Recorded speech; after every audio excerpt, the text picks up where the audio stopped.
Thank you, everyone, for joining our webinar on Advanced Online Brand Protection Enforcement Strategies.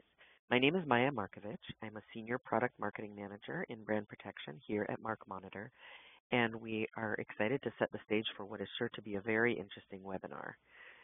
Today, we're fortunate to be joined by three of our senior brand protection experts, Kiefer Brumbach, Kirby Barno, and Stephanie Ellis.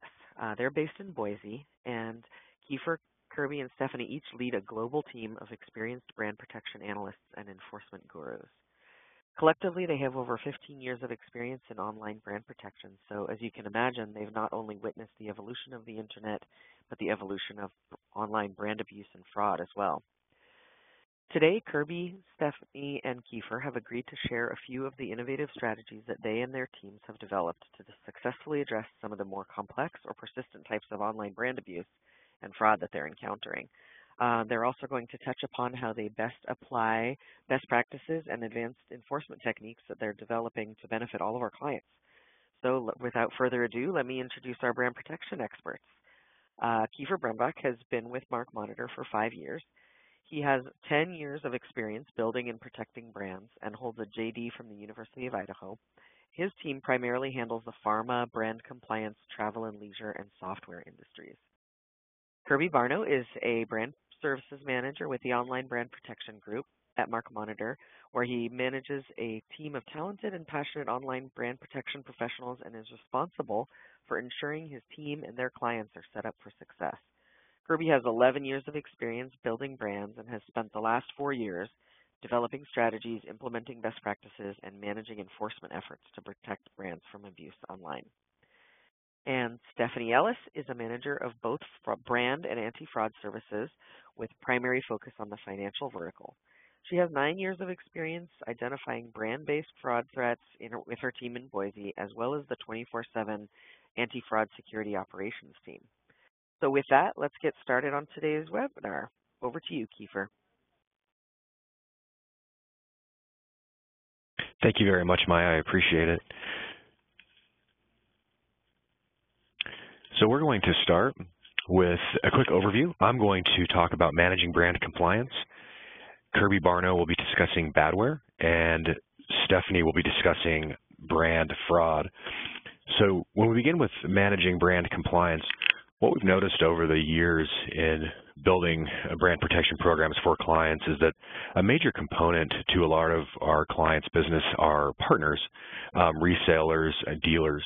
The specific case that we'll deal with today is actually an automotive manufacturer with dealers, but it's important to remember that this vertical deals with travel and leisure, as well as anybody that is selling goods or services in online space, redistributors, et cetera. What we're really trying to do is identify who the authorized parties of the parent company are, find out who is not in compliance with the authoritative agreement under which they're bound to comply and operate, and bring those people into compliance if they're not into compliance, and then vet the third-party imposters who are operating outside of the agreement because they're not bound to it and have never agreed to be bound to it. As a result of it, they're monetizing on the brand and taking money actually away from the authorized parties. So the thing that we have to remember with bringing resellers, dealers, travel partners, anybody that's operating under the confines of an agreement is that these people don't necessarily like change, and they're making a lot of money. And so when we're going out, it's really more of an education program and a re-education program than it is an enforcement program.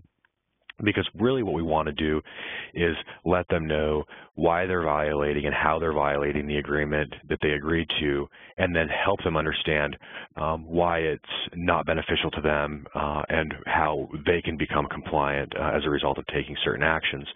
So what we do, and this is an actual case, like I mentioned before with an automotive manufacturing dealer, is we worked with them, the client, and partnered with them to create a letter that would basically re-educate people operating outside the confines of the agreement and then bring them back into compliance. Again, it's softly worded so that we continue the relationship with, in this case, the dealership, because we want to maintain their business. They are generating revenue for the parent company. And so we work back and forth with the client to make sure that the wording is correct and that we actually get the outcome from the letter that we want to achieve. in this specific case, when the client first came to us, what we realized is that they only had about 26% control of online space with websites. The rest was controlled by the dealerships, and these dealers had kind of run amok and had done whatever they wanted to. And after about a year of managing their brand compliance with their dealerships, we have about 98% control of their online space. Not all dealers, in this case, resellers, travel partners, are apt to comply on the first letter. So we have an escalation path that we've had to develop over the years. Typically, we send the first letter, like I showed you in the last slide, and then we look at a second dealer. Typically, it's a little more strongly worded. And what we do is we send the second round and see what happens. Typically, we get compliance of around 80% at that point. And then if we don't, the escalation path for this specific client is a regional manager notice. The way the client's separated, they have certain areas that will deal with certain problematic dealerships. The same thing holds true with consumer goods and how that those goods are traveled and imported throughout the United States and the world, frankly. So we do have an escalation path for it. This specific example is with paid search. One of the primary problems that we deal with brand compliance is in the paid search module. It doesn't take that long to clean up if we treat it appropriately. We really look for two things. We look for trademark abuse and partner compliance abuse. If there's a trademark abuse, and I'll show you in the next slide an example, we can work with the search engines to have that violation removed. The search engines want people to find and go to the site that they're trying to get to. They don't want the consumer to be confused. Pretty simple process with the portal. We identify it, one-click enforcement, and it goes away. Search engine takes it down. With partner compliance, there isn't necessarily a trademark issue, and since there's no trademark issue, the search engines are not required to do anything under their terms and conditions, or really legally for that matter. And so instead, what we do is we find and detect who the travel partners are, who the dealer partners are, who the goods resellers are, determine who those people that are bidding on the keywords, and find out what they're doing, how egregious the abuse is, and then report that to the partner, our client. And then the client can go and reach out to those travel sellers, dealers, goods resellers, and say, hey, you're bidding on our keywords, and that's a violation of our user agreement. You can't do that.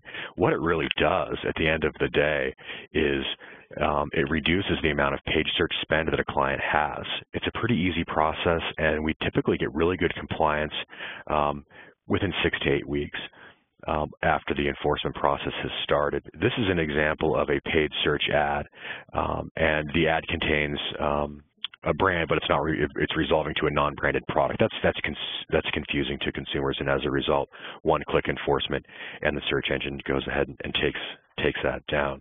It's a pretty easy process, and the software is very slick, frankly, in how it works. The other thing to really remember about brand compliance, partner compliance, is that it's a process that is fairly tedious and long, and there's a pretty complex workflow that goes along with it. And so what we've done is developed workflows and decision trees, basically, that are directed specifically at the enforcement protocol. So it outlines how an enforcement comes in, what we do once we find it, is it actionable? If it is actionable, what action can be taken? And we follow that throughout the life cycle of the enforcement, from the first cease and desist or re-education letter to the second, to any potential escalation path, including UDRP and litigation. So it's really important that this process is mapped, the workflow and the enforcement process, because we partner with our clients in such a way that our team is oftentimes doing one thing, and then the client's team is doing something else, maybe handling escalation items. And so we really need to know what both teams are doing in order to have an effective brand protection strategy. And with that, I will pass this off to my counterpart, Kirby Barno. Where these brand owners have had their sites hacked in a similar fashion with this SEO poisoning. So with that, we're just going to quickly look at some of the best practices and how do you go after and enforce on these things. So as you see here on the screen, one way is to go out to the registrant of the hacked site, the cripples.com in this case. It's very effective, but very time consuming. If you've got a lot of these kind of sites that have been hacked, they oftentimes have no idea their site has this kind of a script on it. So not only does your communication have to bring it to their attention, in some cases there's some back and forth kind of helping them to do that. So it's very time consuming, but ultimately it can get that badware script removed. You can go out to the ISP of the rogue website. You can report it to stopbadware.org. I won't go into that too much today, but you can take a look at that site as well. It's a nonprofit site that focuses on this type of abuse. You can send a DMCA for search engine delistings. And then I would recommend routinely going out and searching for your brands and certain keywords out there and checking and seeing if you're seeing this kind of abuse where your brand is being used in the search, but it's taking you to a rogue site like this. And then lastly, you can try sending a notice to the registrar of the infringing site, the classactbags.com in this case. Just want to point out real quick too, so something like this SEO poisoning thing was identified by one of the analysts on our team and then shared with other analysts on other groups as well.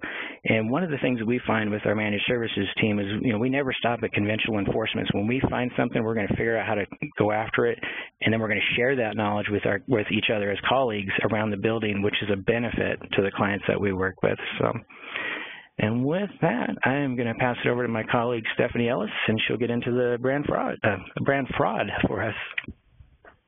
Hello, everybody. This is Stephanie Ellis. I'm going to talk a little bit about some emerging threats that tend to fall between what we typically define as a brand infringement or phishing fraud. So let me go to the next page here. Kirby, did you hand over control to me? Oh, there we go. I did now, sorry. That's all right, thank you. Okay, so we're going to talk just a little bit about brand fraud. Brand infringement is the unauthorized use of a trademark or copyright. Phishing fraud is the unauthorized use of a trademark or copyright, but also for the purpose of an account takeover. What we've found is there are some emerging threats that kind of fall in what I call this gray area between those two types of infringements. I'm going to take you through each of these, and we'll talk about them in a little bit more detail. First, I want to be clear that it's important to make sure that we're covering all the major attack vectors for both brand and fraud issues. MarkMonitor does cover all the fraud vectors that are listed here.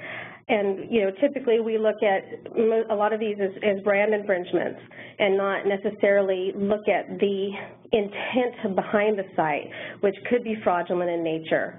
So we want to keep that in mind as we're looking at these different threat vectors to understand what the purpose of the site was, what the intent is, because that could dictate a different enforcement model. The first example I have here are impersonation websites. Anybody who protects their brand probably sees sites like this that are commonly using the look and feel of their site. Maybe it's branded a name that's slightly different than theirs. Oftentimes we just enforce on this blindly and say, oh, it's using our look and feel, send a C&D to ISP. But one of the points I want to make here is it's important to understand the intent behind the site if we can. If we can find, say, emails that are using this domain name to send fraudulent email attacks or job scams or something like that, then sometimes we can change that enforcement scenario to make it a little bit quicker. If we can prove fraud activities occurring, we can prove that to the ISP and actually maybe get that content removed a little bit more quickly than if it was simply just a brand infringement. Oftentimes these impersonation websites are used to lend legitimacy to a job scam where they're trying to hire people as quote-unquote accounts receivable jobs, which often end up being money mules that launder money for fishers who are taking money from, consumers. It's those money mules who end up getting arrested. But it's kind of convoluted, but these impersonation sites end up linking back to those phishing attacks in that manner. So again, understanding the intent behind the site, whatever information you can get, if you can get consumers to report to you emails that they're getting that look to be from your brand name, and then you can trace that back to this domain name, it can change that enforcement scenario. The next one is kind of fun. This is over social media. It's called hashtag phishing, or some people call it card popping. Most of the images you're going to see here are from Instagram, where we have found several different brand names used to try to get people to provide their online banking details. Now, there's a couple different ways that they do this. One, they will ask you to go ahead and give your account details to them. You can make money back. And then what happens is you give them your account details, and they use your account to launder money. So they'll deposit money in there, and then they'll leave 10% for you and take the rest. So you are actually making money. The other part of that is sometimes they just clean you out. So we typically see all of these pictures on Instagram sometimes, and it pushes out to Twitter and Facebook, where it's identifying all these different brands and say, all you need is an account with such and such bank, and you can make $10,000 a day. And there's a lot of people who actually do this. There's a gentleman who says he got, his account was suspended, this last image I just pulled up, his account got deleted when he had 35,000 followers, and then he's back and he's doing the same thing again. So it is a real emerging threat. You know, right now the best way to handle this is to take down those individual posts through Instagram. On the next page here, I have social media impersonations. So this is specifically in regard to impersonating a brand name through social media. In this case, you guys can probably tell that that is on Facebook, and it's a major airline. We see this kind of activity all the time. It's something that we're really aware of when we're looking for our brand clients in social media. But one of the things I want to talk about is the intent behind the impersonation and behind the site. Again, it's all about why they're doing it. So in this case, they're posting a link that you can go through and get to another site where you can end up taking a survey, and you take survey after survey after survey in order to get signed up to possibly win free tickets. The site itself that it sends you to has absolutely nothing to do with the airline, and you don't actually get to the place where you can sign up to win tickets. It's really completely not connected at all. In fact, it starts referencing other brands. But in this scenario, the thing I want to point out the most is that the danger of having these types of impersonations on social media is that the lure is great, and people don't often check the site, and there could be a lot of malicious intent behind the site. So it's using your brand essentially for purposes that could be malicious in nature. It could be malware downloads. They could be pulling data information for phishing. You just never know. It is a two-part enforcement process. You're going to want that social media profile removed, and then for the site that they're sending you out to, you're going to want to enforce on that content as well. The next example I have here is paid search phishing. We're starting to see this a lot more, and to be honest, we see it in Latin America right now more than we see it in North America. But we're seeing paid search ads that, of course, purport to be belonging to the legitimate company, but then when you click on the ad, it takes you straight out to a phishing site. So the detection method is going to be through our paid search or through some sort of manual search. And then enforcement is two-part. You're going to want to take down that phishing site, of course, that consumers are being sent to, but then you're also going to want to take that paid ad down as well. And then just to kind of summarize this brand fraud area, you know, my whole point on reviewing these is to understand the intent behind the brand infringements, because that can sometimes dictate a more effective enforcement method if you can prove that fraud activity. We often see the fraud crossing over multiple threat vectors, so paid search, social media, you know, website, domain registrations, etc. So keep in mind that there might be multiple enforcement steps that you have to take down the distribution of the site as well as the site or content itself. And then, of course, any proof of fraud activity you can get can help your case when you're working on it. I think with that, I'm going to send it back to Maya.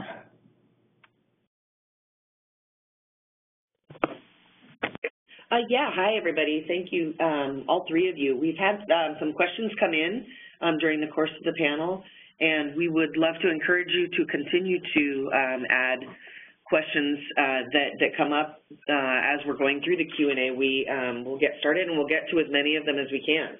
Looks like the first one is probably for Kirby. regarding the badware topic. How prevalent and widespread is this practice? Yeah, great. Thanks, Maya. And good question. So we're starting to see it more and more. So far, understandably, the brands that seem to be heavily counterfeited is where we're seeing most of this type of effort. But as you can imagine, this technique can actually be used to divert traffic to any unauthorized site. So it wouldn't have to be counterfeit focused, but that is where we're seeing it so far, is with brands that do have a counterfeit business problem. Great. Did anyone else have anything they wanted to add to that, or should I skip to the next question? We have a lot to cover. Okay, the next one is for Kiefer. How do you track the enforcement process? That's actually a really good question. So the software really does most of that for us. So when we send an enforcement of any kind in any of the modules, the system tracks when it was sent, how it was sent, the method that was sent, et cetera. And so what we're able to do is have the entire case management monitor all of it. So the enforcement sent, the system tracks that. We know when it was sent, so we can follow up with compliance and send a second if we need to. And then any response actually comes back into the software as well. So there's an email mailbox feature that we can manage all of the communication as well, should we need to escalate something to EDRP, litigation, et cetera. Oh, excellent. And actually, I've got another question for you. What types of responses are you receiving from enforcements, and how do you handle those? So we receive a variety of different responses, as you can imagine, from, hey, thank you, we didn't know that there was some kind of violation, to, hey, there's no way we're going to comply with this. And so, obviously with the positive ones, we work to either recover the domain if it's a website issue, or we work to re-educate the seller if it's a marketplace type of issue. Same with apps, social media, paid search.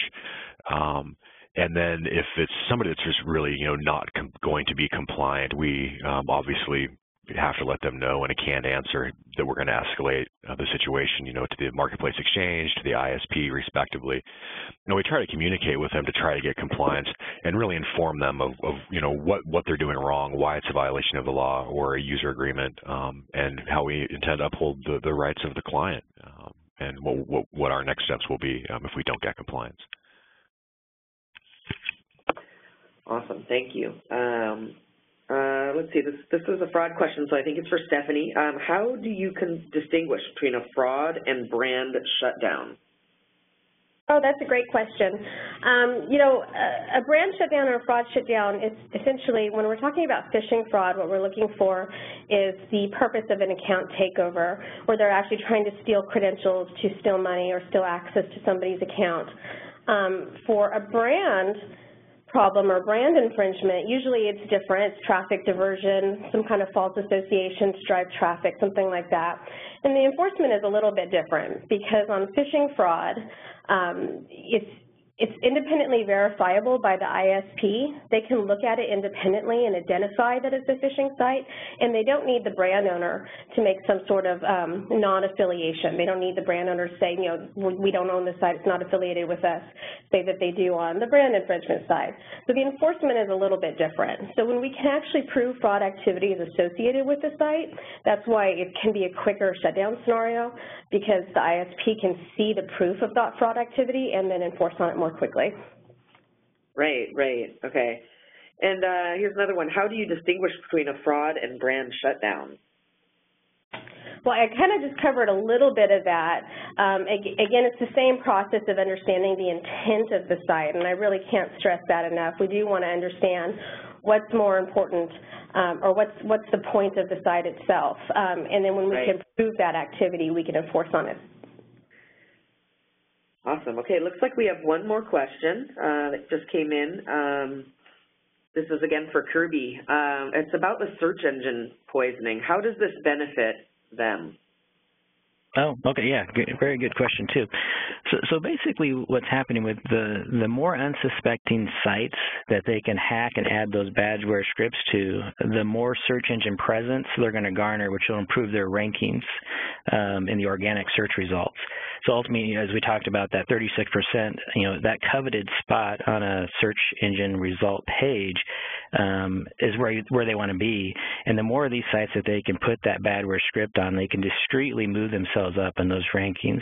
And it also adds a layer of complexity to detecting and enforcing upon them. It's not that easy to necessarily to find these kind of things unless you're out looking for it or somebody brings it to your attention. Sometimes it's a consumer that will bring it to your attention as a brand owner. And then the more sites that are infected, too, leads to more busy work for brand owners. As I mentioned, if you're trying to communicate with those sites that have been infected, it can be a lot of process going back and forth, kind of bringing it to their attention and then helping them to address the issue to get the badware script removed from their site. So, but the main benefit, again, is getting improved rankings in the search engine results. That makes sense. Got another question that just came in. I'm going to throw it out to any of you that would like to contribute. Do copycat impersonation sites qualify for DMCA? And if not, how do we enforce a case that hasn't responded to a C&D? Well, I'll take that initially. I think for an impersonation site or a copycat site, if it's using, of course, your trademarks or your copyrights, then you can enforce on a DMCA, of course, if it's hosted in the U.S. If it's not responding to a C&D, then I think we need to understand a little bit more about the site, dive a little deeper, understand the intent, and see if we can find more proof of fraud activity, or in this case, in any case, depending on what the site is doing, it's really specific to that site. I don't know if Kiefer or Kirby have any more to add to that. I think you pretty much nailed it, Stephanie. Yeah, I agree. All right, excellent. So I think we're about ready to wrap up our questions for today, but if anyone has other questions that they'd like to put into the Q&A chat panel, we'll just wait a minute or two. And in the meantime, thank you so much, Kiefer, Kirby, and Stephanie, for such a great overview. We really appreciate you sharing your experience with all of our attendees. And I'd also really like to thank our audience for your participation. These questions really help draw out more insights and info for those tuning in. So continue to do that. And as a reminder, we'll be sending out a follow-up email with a link to the webinar materials later this week. So please be on the lookout for that. And also be on the lookout, there's a brief survey following the webinar, which is going to appear momentarily. And we hope you'll take the time to share your experience just to help us improve your webinar attendance. Also, if you've got any questions about the webinar itself or anything that you missed because of the technical difficulties we had at the beginning, please just email marketing@markmonitor.com if you have any. And that concludes our webinar for today. Thanks again for tuning in, and have a great day.